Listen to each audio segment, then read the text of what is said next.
My husband Robert and I got married 9 years ago after dating for 2 years. See, we both live in a relatively small town. I used to tell people that we have a storybook romance, we care for each other, talked endlessly, had great romance, great friends, and traveled a lot. For the last several years, I supported him while he went through law school, and finally after landed his dream job, I could relax a bit. Flash forward 1 year. He's not loving his job at all. Of course, big law is a lot of work and he's already burned out of it. He eventually decided to take some time off and soul search about his next career move. During this time, he decided to take a week away in Madrid just to clear his mind a bit. Well, when he got home, he was acting strangely and was very distant. When I confronted him about it the next day, he admitted that he fell in love with someone else in Madrid, and when I asked him to stop talking to this person, he refused. He would not stop talking to a person that he only knew for 7 days to preserve his marriage with somebody that he has loved unconditionally for 9 years. But at this point, I was already in the most vulnerable state. My binder of medical bills was 3 inches thick from my first pregnancy to the day of our firstborn coming home from the NICU.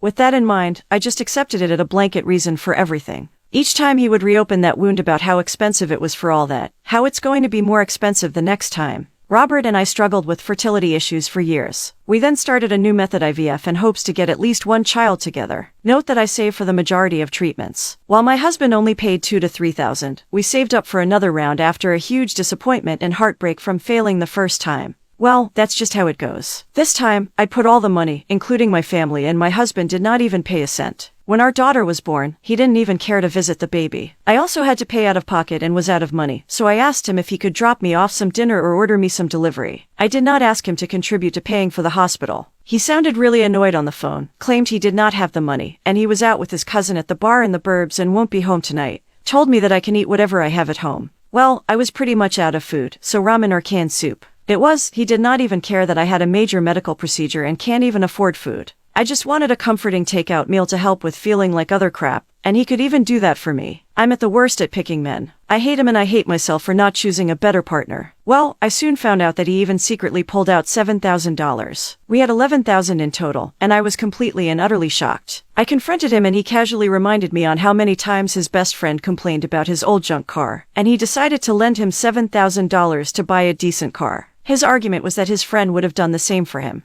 I was beyond livid. I asked if he really thought that was okay, and he said that I should not worry and guaranteed that his friend will pay us back in time. I lost it on him and immediately demanded his friend send the money back, and threatened police involvement in case he refused. Well, his friend immediately returned the money, but told my husband about the police thing, and my husband came home and yelled at me, calling me unhinged and selfish. I told him I saved up some of this money for his treatment while he contributed nothing. Even though we were in this together, he corrected me saying, I'm the one with the problem, and he thought it was only fair that I make up for it by paying for the IVF myself. This hurt so badly and I couldn't even argue anymore. He went to stay with his friend while constantly shaming me for how I treated them both and for the police involvement, like they stole from me or something. I went home to my parents for a week, and while on our laptop I found journal entries intended for his therapist that he'd written while on vacation in Madrid about these affairs that he's been having. He also wrote about how he has never felt passion with me and how he doesn't think our love is even compatible. Financially speaking, started my marriage with my husband completely debt-free, and I've worked for years to finally get him to be debt-free as well, and I've managed the finances full-time for all 3 years straight.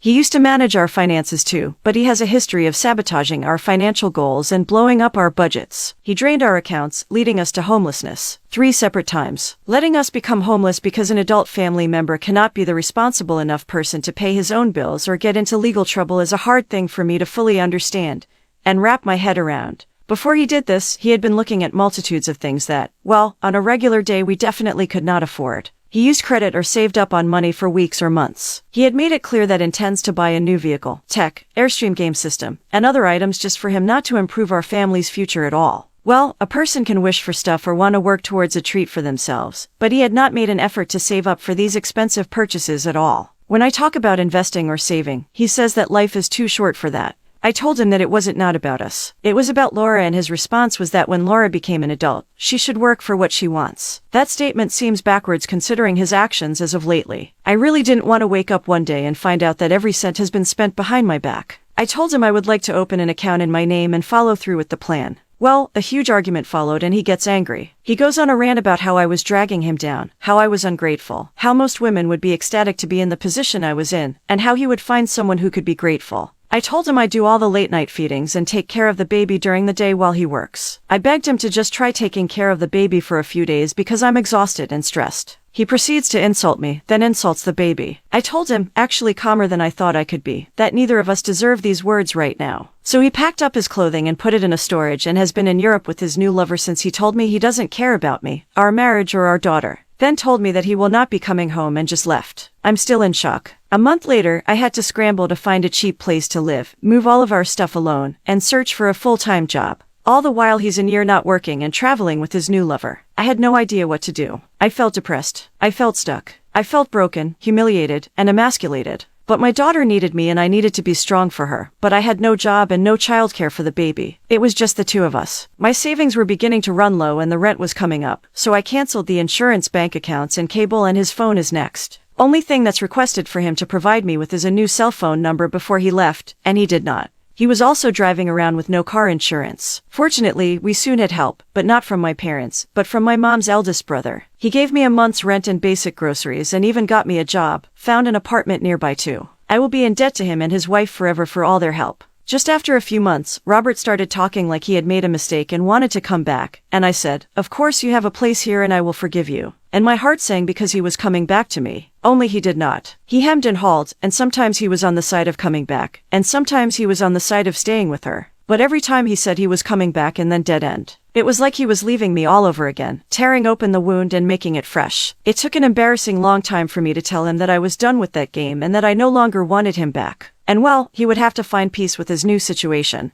I felt broken and used and completely alone. I kept reliving the last 9 years and I can't see how I could have seen this coming. He told me every day how much he loved me and how he would do anything for our love. How do you go from fighting over who will die first so we don't have to live without the other, and him telling me he wants to have children, to this? I mean, I'm 37 years old and can't see myself ever investing in a long relationship like this again. After sinking my literal heart and soul into this marriage, and being tossed aside like a fool. However, his parents are nothing like him and ugh. I was raised in a Christian household. With that came gender roles that were ingrained in me at a very young age. My in-laws, however, hated that my parents taught us this way. Because of this, I became very close with my in-laws, especially my father-in-law instead of my own parents. Even after Robert left us, we were in touch now and then. Well, for more info, which is important. My in-laws lived in a beautiful house that had no neighbors, many trees and a garden. They paid off the house after years and was very special to them. My father-in-law also had bad problems with his back and a condition that would get worse until he couldn't go anymore. After my mother-in-law passed, he got worse and ended up needing at-home care. He didn't want to be a stranger in his home, so that was not an option.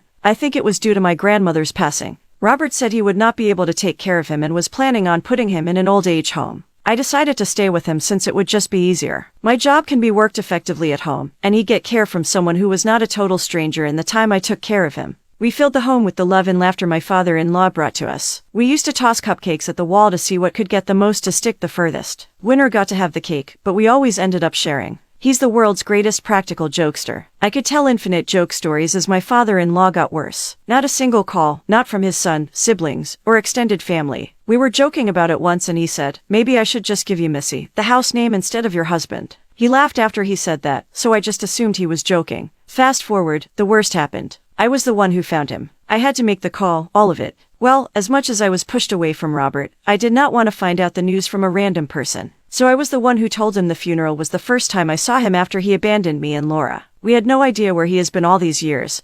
But then it came time for the will. Now, it wasn't some telenova with their dramatics, but let me tell you, it was intense. The house that was supposed to be Robert's became mine, well as a large sum of money and many other things that my father-in-law planned on giving to his son. Well, the executor of my father-in-law's estate contacted me before the funeral, although it's 1.5 million. According to her, my intention is to use half of my inheritance money to move our family into the house and renovate it. Then save 40% to help my daughter in the future, like graduations, college trips, her first car, etc., and have a small emergency fund. I'm not sure if I'm making the right choice, but I really just want my daughter to have the same happy and stress-free childhood I had when I told Robert about the will with my name in it. It also states that Robert can claim the inheritance only if I consented. I was accused of manipulating his father into giving it to me, and he was just yelling and screaming at me. He made an offhanded comment about how nice it must be to be rich overnight. Well, it was intense for a second before some gentleman told him to show me some respect. This started a much larger fight, though people who would not to lift a finger for a loved one and yet entitled to their things after they're gone would definitely see this as some sort of manipulation.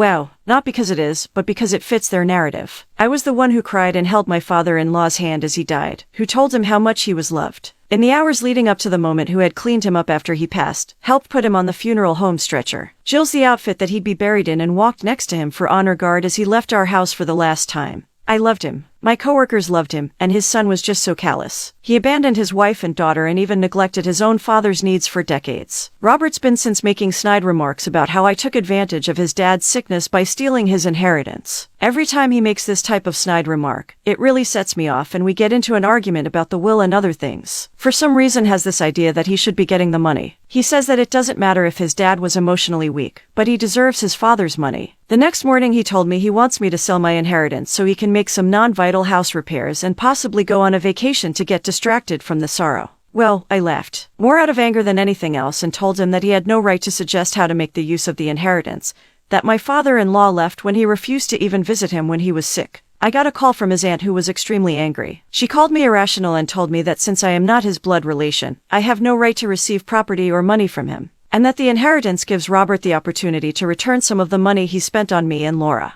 He's bringing this topic up 1 to 2 times per week for the last month, since my father-in-law's passing, and it's just increasingly making me mad. My response have raged from my father-in-law just died. I don't want to think about this right now. It says, and I'm not going to try to take his will away. Oh, but he said that since we're married, I can't just make that decision myself because technically that inheritance would belong to him. I don't know. When Robert got so greedy, he just could not wait to stick his hands in his dead father's pockets. He could not even give me time and space to grieve because he was so eager to profit from his death. Well, I gave selflessly, expecting nothing in return, and I just wanted the good man to spend his last days in the home he loved, surrounded by his memories. I earned what was given to me by a man of principles. My father-in-law gave it to me. He wanted me to live in a house he loved and lived on, and he wanted to give all that to me. Giving it away to someone who insulted him and treated him at less as, almost as an insult to his memory.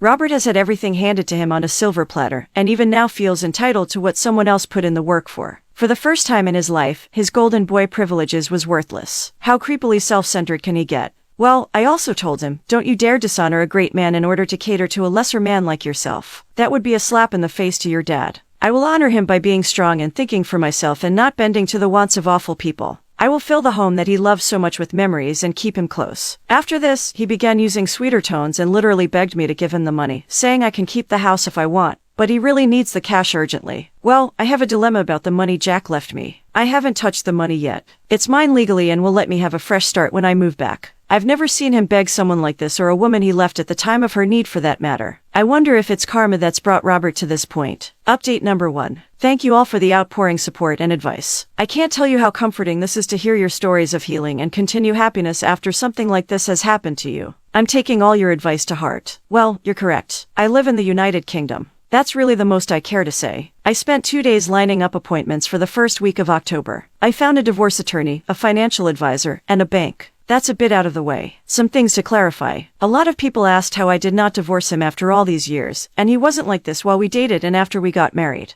It probably started midway through my 4th pregnancy. With our now firstborn, it made sense that all of the trouble we faced just to have a child could have drained us. And I believe this because we kept all our bills paid and filed away. I'm still married because my situation is so cut and dry. I had to dig our family out the hole and got an apartment, got a job with someone's help, and built a life slowly. Well, now that I'm financially stable, I asked him for a divorce finally, but he refused to sign. I firmly stood my ground as I conveyed to him that he doesn't get to control me or anything I do anymore. After 2 hours of truthing and gaslighting, he left. He drove his butt straight to his mistress' house after lying to me about how he was going to have to get a hotel for the night because he had nowhere to go, and I have pictures. He was served with divorce papers a couple days after this, and they were delivered to him by the sheriff. I filed for an at-fault divorce on the grounds of adultery and abandonment, and asked him to pay my attorney's fees since it was his fault. I had to hire a lawyer. Pretty standard stuff, you know. So now I get a call from my lawyer telling me he's contesting and wants me to pay his lawyer's fees. I'm not sure if he's contesting that he cheated or if he just doesn't want to pay for my lawyer, but either way, I'm mad. I've spent years supporting this jerk and have gone broke doing so, and he thinks he's entitled to have me pay for this whole thing on top of that. For what it's worth, I have tons of proof of his affair, text, pictures, etc., and I also have proof of financial infidelity as well. I'm not sure what he thinks he's going to accomplish, but I just can't see a judge siding with him. His lawyer tried to get us to settle. Instead of getting his client dragged into court with all the people, I would have come and testify about their affairs with him. And he knew his girlfriend or girlfriends would get dragged through the mud as well. He refused to pay my fees, claimed he was broke, but he has a job now. Plus he has a source of income that he never even told me about, so we did not agree to settle. Update number 2, Robert never showed up to the divorce hearing, so everything was done without him. Most courts have some version of court call, but he didn't make a call as well. Anyways, I'm happily unmarried now. I also got full custody of our daughter. Oh, and the court ordered him to pay alimony for the halftime. We were actively married. I did not expect that before the divorce, when he knew he's going to get screwed at court. He showed up at my door snap, but I slammed it in his face. This time, he knocked until I threatened to call the police. He left after that, but showed up the next day. And the next, and the next. Finally, for my daughter's sake, I let him in. He insisted that he wanted to talk and I decided to have one last talk with him and set my boundaries. We met in a public place and the talk was long and hard. I wanted him to be honest, and I told him the moment I called a lie, I was leaving. He explained that after his father died, his family basically blamed him for it. I thought he would talk about the inheritance, but he kept insisting on giving them another chance that's we can love each other again, and that's we could be together. He got COD and it hit really hard to the point that he believed he would die and realized how alone he really was, how stupid he was, and the mistake he made so long ago. After all that he said he regretted everything he did and said now he was ready to be family that we always meant to be. He never even mentioned our daughter at any moment at all, and only after I pointed it out, he started to ask about her. I asked if he was really sorry or are we just the last option. Did he really love us or are we just consolation prizes? Did he come back for love or because he has an ulterior motive? He was unable to answer any of that, and he only said things like, "It's not like that. Susan, you need to understand. I'm not like that." When I tried to settle that we were over, he grabbed my hand forcefully and I told him to let go that we were over. Neither I nor my daughter wanted anything to do with him. So please leave us alone. We are living a good life without him. He then went mad saying I could not leave him, that it wasn't my choice, and that he doesn't have anything else that I can't take away his daughter. I still don't know why, but the last sentence absolutely triggered me. The next are my exact words, but are well what I said. Here we go. Your daughter,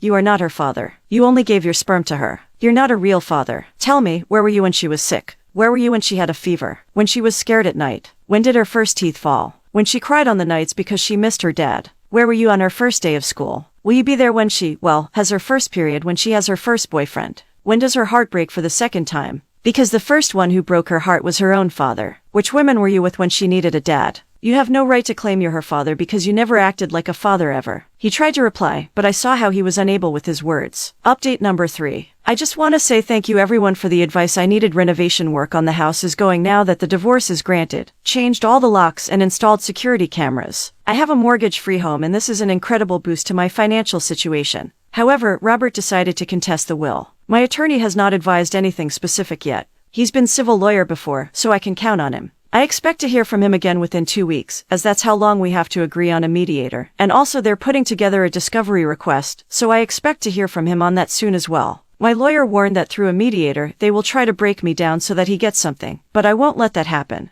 The mediator is necessary because the quote, manipulation accusation can be translated into a suit to invalidate. My father-in-law's will for undue influence. People leaving valuable assets to the primary caregiver who will not otherwise inherit them can raise some red flags with the court system who don't know the detailed situation, so they have a decent chance of overturning the will. Robert has also informed my family that he wants to get back together and they'd started putting pressure on me to accept. My parents and siblings have texted me saying they know how much he loves me, how he regretted ever hurting me, and tell Laura deserved the chance to have a proper family. But I just ignored these texts, obviously. Update number 4. Final update. Wow, sorry everyone for not updating for a very long time. I'm going to try to keep this short. During the mediation, Robert's lawyer played on my emotions and tried to get me to think about the times other than he was cheating on me and abandoning his entire family. I did not let him play that game and held fast and stayed strong. The mediation failed because what we wanted changed. The more we talked and just not agreeing to not talk to each other was not enough for him. It seemed to be going in circles. We went to trial where his lawyer, surprisingly, did not argue at all. He was radio silent. So Robert himself tried an even dirtier trick, including accusing my father-in-law of being on drugs, which he wasn't.